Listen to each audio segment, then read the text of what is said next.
And we're live. Welcome, everybody, here to the Lakers Lowdown podcast. I'm Anthony Irwin, Lakers insider for Lakers Daily. Today on the show, the Lakers picked up a win against the Indiana Pacers. Probably didn't need to be that close. We'll talk about some of that. We'll talk about Spencer Dinwiddie playing for D'Angelo Russell and stepping in for D'Angelo Russell and playing well. Anthony Davis was incredible against Indiana, as he continues to just kind of normally be. And then, we got to talk about that fourth period where the Lakers, made us sweat through a game that we really didn't need to sweat through. So let's go ahead and get to all of that here in a second. Quick reminder, please do hit that subscribe button, whether you are watching live right now on YouTube. If you are watching live right now on Twitter, head on over to youtube.com/@LakersLounge. If you enjoy the stuff that we do here, tell a friend. People are looking for podcasts all the time. Drop us a good word, and let's see if we can keep this thing rolling. Let's start, though, with this game, the final. The Lakers beat the Indiana Pacers 150 to 145. This was not your grandfather's basketball. In this one, the guys who really kind of shined, Pascal Siakam just could not be stopped. He was giving Rui a lot of real problems, so many problems it looks like Darvin went to Cam Reddish to finish that game. For the Lakers, Anthony Davis was incredible, 36 points, 16 boards, 3 assists, 2 steals, 1 block for the Lakers. Also, you had Spencer Dinwiddie go for 26 points on 8 of 11 shooting. Also had 5 assists. You had Austin Reaves go for 25 points and 8 assists on 6 of 13 from the field. You had Taurean Prince, I thought, played a couple good stretches in there. 14 points for him on 6 of 8 shooting in 19 minutes. Cam Reddish played 23 minutes. That was just frankly too many. On the Pacers side, I mentioned Siakam. I thought the game really kind of changed when TJ McConnell came in. He just always gives the Lakers problems. He's a high energy guard, and the Lakers guards don't tend to be very high energy. So you kind of give up a bit of a disadvantage there. For the most part, pretty balanced though elsewhere for the Pacers and the Lakers. They always kind of do this where they get lulled into this false sense of security and wind up going a little smaller than they need to. And it wound up biting the Lakers in the fourth quarter. For the most of the game, right, you had Indiana outscore the Lakers 36-30 in the first. You had the Lakers drop 42 points to Indiana's 32 in the second. And then the Lakers followed that up with a 44-point quarter in the third to the Indiana, to the Pacers 31 points. So you're going into the fourth quarter, you're like, okay, you can end this thing pretty quickly here. Instead, Darvin Ham decides he was going to sit he sat LeBron and AD in that to start that fourth period. Indiana goes on a run, gets some momentum behind them, starts making everything, and now all of a sudden, you wind up with a game where the Lakers, I think, entered the fourth period with a comfortable 14-ish point lead. And then they wind up winning by only 5. And some of it was crazy shot making from Indiana at the very end there. And some of it is kind of weird mismatches and odd transitions that the Lakers gave up there. Stu Lance wasn't thrilled with the way that the Lakers were defending the 3 down the stretch. And he was right. You're sitting here like, wait, what? What they're trying to do here. Why is everybody in deep drops? So the Lakers looked really disorganized there at the end of the game, and Indiana took advantage and came way back on the Lakers there. Look, the Lakers are 5 or 7 games above 500, not just for the first time this season, but for the first time in Austin Reaves' career. This is the highest above 500 he and the Lakers have ever been. So to a certain extent, you just kind of take what kind of outcome you can get here, especially not having D'Lo, who was scratched late with a non-COVID illness. But the thing here for the Lakers is like if we're willing to chalk up, if we're willing to at various points in the season give them moral victories, this one felt like a moral loss, right? Because you just don't have to give up that amount of points to a not very good team. And it was just it was really annoying to see how the Lakers close this one out, not not just in terms of execution defensively, but also because of the decision making down the stretch. So we'll talk about that here in a second. I do have a comment here that I'm going to get to right off the top. So Mockman asks, "Where you been?" I believe I told you guys that I was going on vacation. My friends and I do March Madness every year. I brought my mic with me, and had every intention of recording while I was out there. And the hotel that I was in didn't have Wi-Fi capable of live streaming, and the hotel room that I was in had really poor lighting, and I just didn't figure that it would be good enough shows that you guys would enjoy. So I didn't want to cheap you guys out on those shows, and took a couple days off. What I'm probably going to do here is make up for it in the coming days, in the coming weeks with some extra content. Getting ready for the playoffs, getting ready for the play-in, all of that stuff. If you missed it, I did put together an article for Lakers Daily, kind of spelling out the situation as I know it to be with Gabe Vincent. Apparently, he warmed up, and there is, according to some reports out there, some hope that Gabe is out there. I wrote last Friday that, or whenever it was that I was leaving, I think it was Wednesday, that I'm not hearing the same optimism, and that some people in the Lakers are a little confused why Gabe Vincent's agent is being so proactive when there isn't as much internal optimism with Gabe. But if you want to check that out, again, you can find it on LakersDaily.com. But yeah, that has been the situation for the last few days, and let's go ahead and move on and get back to the reason we're here in the first place. All right, I'm going to go to the first super comment that we have here. Once I'm able to hide that one, here we go. The first super comment that we get comes from Brandon Omeng, which means we get to play this thing. The comment from Brandon says, come play in / playoffs. I don't see Max, Cam, and Hayes getting any minutes. I don't think Darvin trusts Max or Hayes in big games. Yeah, certainly with Max. Like I was on All Access Lakers today, and I'm not thrilled about the fact that Cam comes back and just immediately resumes his spot in the rotation from Max. I think Max is a better basketball player than Cam. It was funny. I tweeted out late in the game. I said I don't get Cam Reddish finishing this game, whether it's over Rui, whether it's over Max, whether it's over Torian even. I just didn't understand the decision there. I know Darvin was trying to kind of match up the minutes with Cam and Halliburton. I thought Dinwiddie was actually doing just fine guarding Halliburton. So you don't need to have Max out there or Cam out there. The Lakers really struggled with the physicality, with the way that Pascal Siakam kind of operates.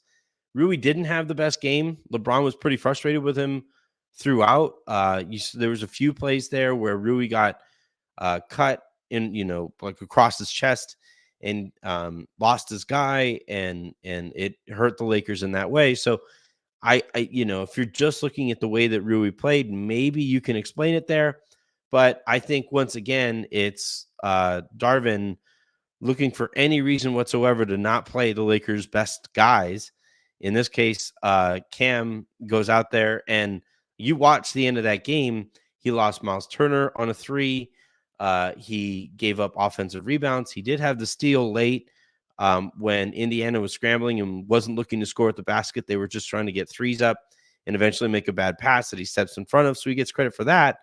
But I really don't understand the Cam thing. I haven't understood it basically since the first few weeks of the season. And since then, he hasn't played anywhere near the kind of basketball or defense that he needs to play to make up for what he gives up offensively. He's just a terrible offensive basketball player, and I don't need to continue to watch him play. Brandon follows that up with this one.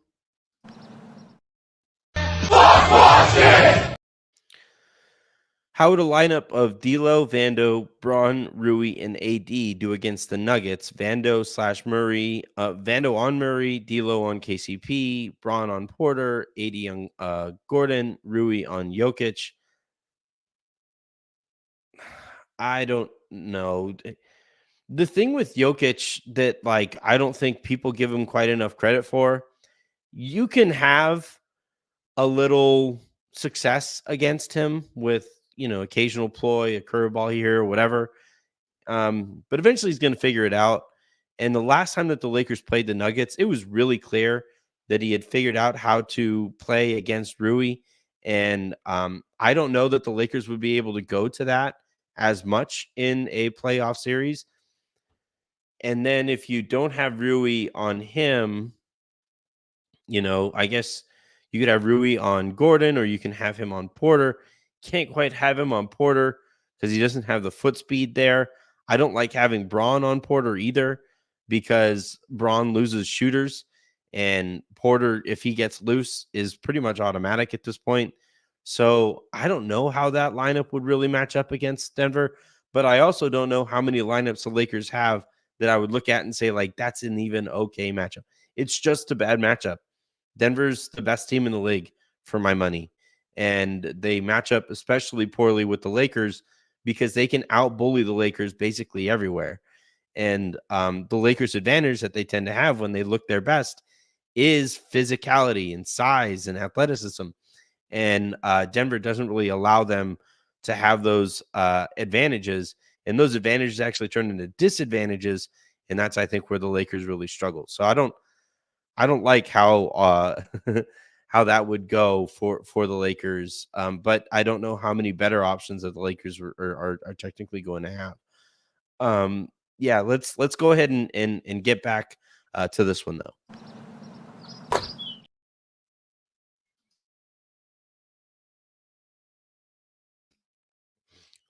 Man, the other thing too, I'm going to be frank too. We stay at South Point, and I don't think South Point is a sponsor. I certainly hope so, or I hope not, because that is one of the worst hotels that is currently in existence. There was just no cigarette filtration. So now I'm going to sound like this for the next week or so. And there's terrible Wi-Fi and all those things. So if I go back there again next year, or if I go back to Vegas next year, I will not be staying at South Point because it doesn't let me get any of the things that I need to get done. All right, let's go back to this game though. And I want to talk about Spencer Dinwiddie, who played really, really well. I thought I actually, you kind of split this game up into two halves. It was pretty clear Dinwiddie got the Lakers going in the first half, and then Austin was on the ball more in the second half. Dinwiddie, did what he does when he's on the ball. Very good at piercing the defense and getting into the paint, and whether it was finishing for himself, it was a lot more finishing for himself than kicking the ball out and facilitating when he got into the paint. But still, a very, very, very good game for him. And the Lakers really tend to struggle when D'Lo isn't available because it puts a lot of wear and tear on the second units. And in this one, the second units looked better than they have in other previous D'Lo absences. I think that had a lot to do with Dinwiddie as well. The other thing, too, that I kind of alluded to earlier, Dinwiddie played really well defensively on Halliburton. You look at what he finished, and Halliburton's numbers are somewhat inflated because of what he did late in the game.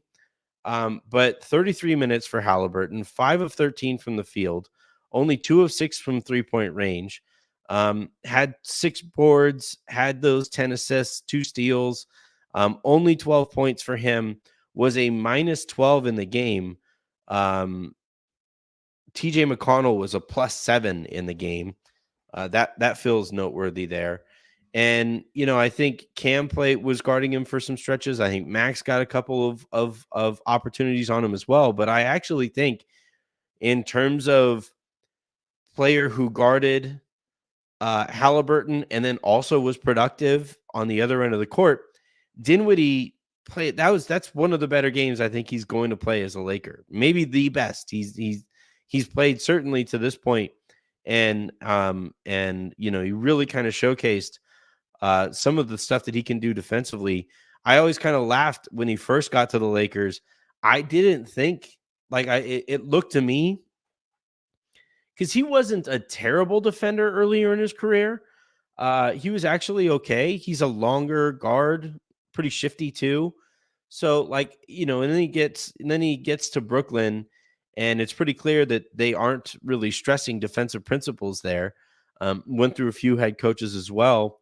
And I thought when he got when he got to the Lakers this year, he was trying to play defense, but like didn't have the defensive rhythm, and that's why he was getting into so much foul trouble lately. And certainly tonight, I thought he did a very good job defending a really, Halliburton's play has kind of fallen off of a cliff since the All-Star break, but I thought he played really well out there on Halliburton. Halliburton wasn't really a factor for the vast majority of the game, and when he was a factor, it was when he and Andrew Nemhard were taking turns kind of picking on LeBron and Reaves in the pick and roll and hoping to get those guys in a deep drop and then shooting over the top of that pick and roll. And that's not something that Dinwiddie can control. So I thought, overall, a fantastic game here from Dinwiddie, and it's good enough that I do think, I wrote about this for Lakers Daily, but I think Dinwiddie played and has played well enough here that I legitimately do not know where Gabe Vincent's minutes are going to come from, because I don't want a 4 small guard rotation. And I know Dinwiddie is a little bigger. He's 6'5", he's long and all of those things, but he's a point guard. He thinks like a point guard. And he's slight of frame as well. And then you have D'Lo, who is 6'5", also long arms, but he's not a physical presence out there. Pretty slow footed by point guard standards. Reaves is not a defensive presence. Gabe is probably, of those 4 guys, one of their better defenders, but he's also missed so much time this year that I don't need to see him in the rotation. And I frankly don't know where that fits in, and I think that's kind of why his agent is it has been as active as he's been. I think his client has kind of looked at the situation too, and is maybe kind of like pushing and poking and prodding, like, "Hey, what can we do here to remind them that I might be available?" Because I don't think there are minutes that exist for Gabe Vincent, and that's why you see such different messaging earlier this week, where you had Bill Ryder of CBS Sports say that Wood, Vanderbilt, and Gabe are not expected to come back this year. And then shortly thereafter, you have Mark Stein go on the record and report that he's hearing that there is optimism that Gabe Vincent is going to come back. And then so I did my digging, and I basically what I essentially found was people close to the Lakers don't anticipate Gabe Vincent coming back, not just because of where he's at physically, but also because of the opportunity. And then on top of that, or essentially that like Gabe's camp and specifically his agent is kind of running around talking to anybody he can, saying like, no, he's coming back, we think he's coming back. And it leads to a situation here where those two sides clearly aren't on the same page. But I still don't I don't necessarily anticipate Gabe Vincent coming back. I don't see the opportunity should he come back, and it's especially because over the last, I would say, since he basically got to the Lakers, Spencer's been like legitimately improving at every turn. His plus minus always looks among the better ones on the Lakers. Um, I think it's because of the combination. Like he's the closest thing that the Lakers really have to a two-way player on the perimeter right now. It's kind of sad to say. It's not great that somebody that you picked up kind of miraculously after the trade deadline is that for you. But when you combine what he can do on the perimeter as a defender, and then you combine that with his on ball chops. I wish he was knocking down more shots. And if he was, you can make a real argument he's been playing some of the better basketball of almost any guard. And maybe made a case for himself to be in some closing lineups occasionally. But yeah, it's going to be really interesting to see what this looks like. But all of the credit in the world goes to him tonight on a game that the Lakers can't afford to lose. I know that the Warriors are kind of slipping, but the Rockets are coming up, and the Lakers, I do think, still have some ambitions of potentially jumping back up into that group of slightly above them, Sacramento, Dallas, and Phoenix, where I think they would like to be able to jump up there and maybe play one fewer play-in game. I know that as it stands right now, Denver is the top seed in the league now. Denver needs OKC to lose two more games, technically speaking, because of tiebreakers and stuff like that. But whatever it takes, like for the Lakers to avoid Denver in that first round, I think that's something that I would love them to focus on. I know that LeBron said after their game against Atlanta that they don't care about seeding, and I know that Anthony Davis has said that before. And whatever, like that's what these guys are always going to say, is that they're always going to believe in themselves over whoever they're playing. But the seeding does matter, like if you're the 10 seed, you have to play 2 road games to get into the playoffs. And then you're doing that to play the number 1 seed in the conference. If you're the 9 seed, you get a home game in that first one. You still do have to win twice to get into the playoffs. And your second one is going to be a road game. But that's still, that getting to play one home game instead of a road game is a big advantage there. If you are the 8 seed, you only have to win one game to move on and get into the playoffs. And yeah, in the 8 seed, you're playing that game on the road. So that makes it somewhat more difficult, but it's nice to not be in that one game setting for one extra opportunity. And then obviously with the 7 seed, if you're sitting there, 7 seed. If you're sitting there, then you get to win one home game to play potentially the 2 seed instead of the 1 seed. So, I think the Lakers would like to continue to climb. I know that probably mean like one of the kind of sub meanings or I guess indirect messages there is like we just got to play our best basketball and see where we wind up. And that is a good approach to this too. I don't think the Lakers would like intentionally lose to not have to face somebody else or something like that. But that said, like as you rack up those wins and as you look ahead to your schedule, as you try to contend and catch up to some of these teams that are ahead of you, this is the kind of game that you can't afford to lose, especially given the situation that you were in heading into the playoff or heading into the fourth quarter. So, they make you sweat a little bit, and then they make you, I didn't like how that game ended. Stu Lance didn't like how that game ended. But you know what? You take care of the business that you can and you move on.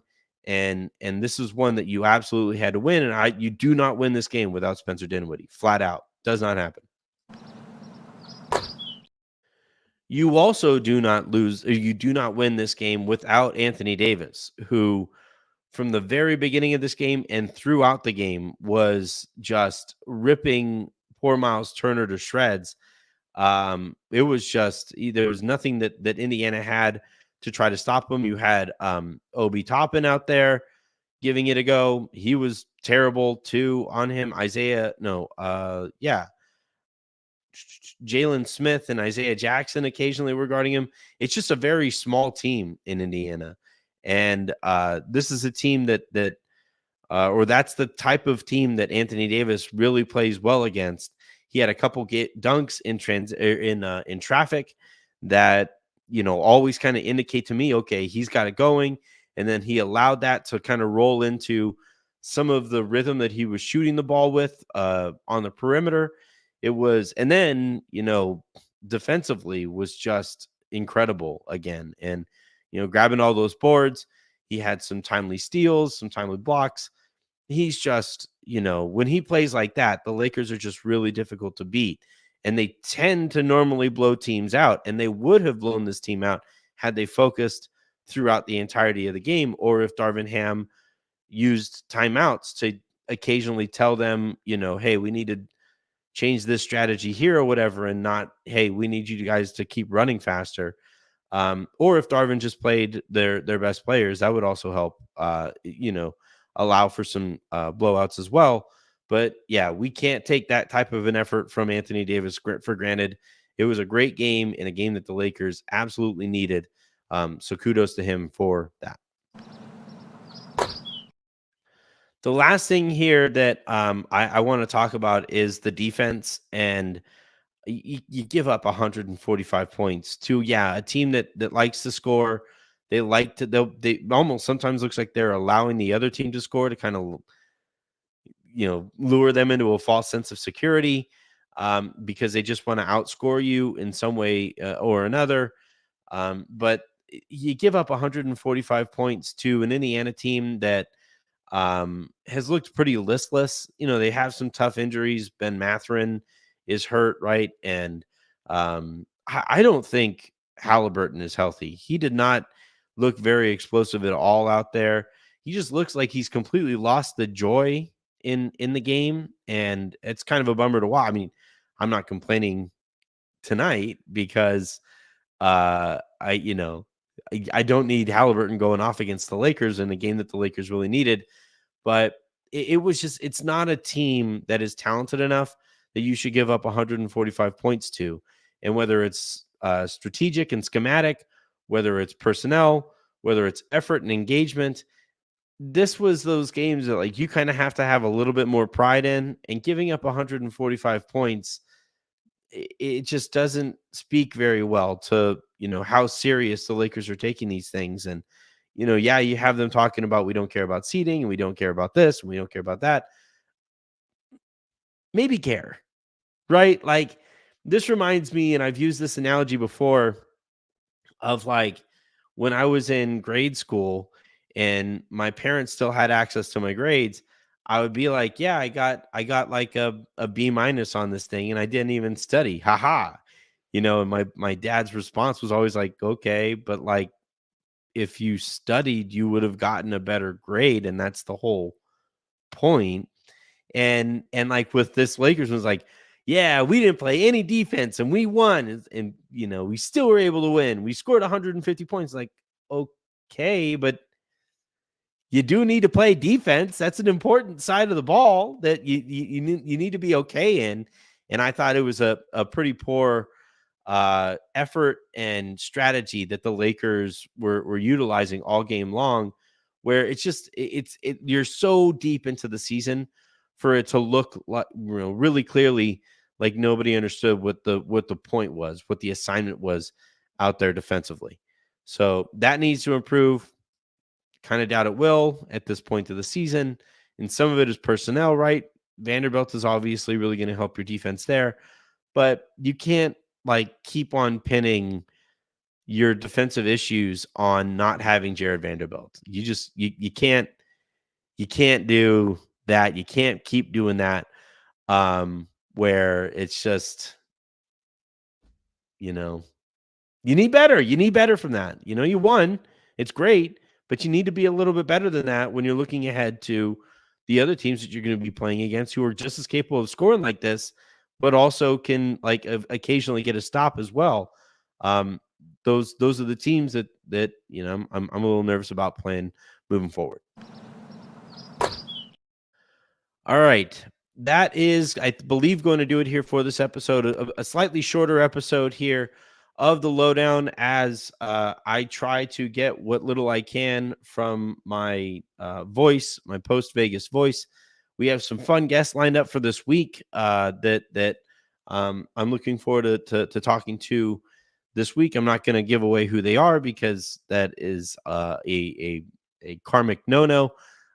So I'm going ahead and end this thing here. Please do hit that subscribe button. Tell your friends, tell your family, tell your enemies. I don't care. Like, just start bragging about this Lakers Lounge thing, so we can keep it growing. If you're listening live, watching live, please hit that subscribe button. If you are watching live on Twitter, youtube.com/@Lakers Lounge is where you can find us. So you can subscribe to us that way. And we will keep this thing rolling along as we aren't heading into the home stretch. This is the home stretch. We are here. All of these games mean a lot, and you pick up a good win here. Let's keep this thing rolling through the end of the season. So until the next time you guys hear from me, I'm Anthony Irwin saying have a great rest of your day, make somebody else's, and I will talk to you tomorrow.